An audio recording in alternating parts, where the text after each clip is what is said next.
How to find What's Later playlist on YouTube. Hi everyone, welcome to the channel. This is Rose, and without further ado, let's dive right into the video. To find What's Later playlist on YouTube, first of all, launch YouTube app. Make sure to log into your account. And after that, tap on profile icon at bottom right. Scroll down. You will see playlist. Tap view all. And now you will see What's Later. Select that.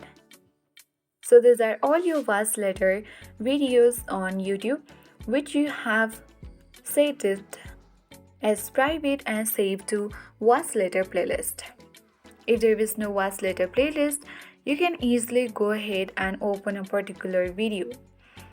Or let's say tap on three dots. You can tap Save to What's Later, and then it will be added to What's Later playlist. And again, doing the same process, you can find What's Later playlist on YouTube. So that's it. I hope this guide was helpful. If it was, then do like, share, comment, and don't forget to subscribe. Thanks for watching.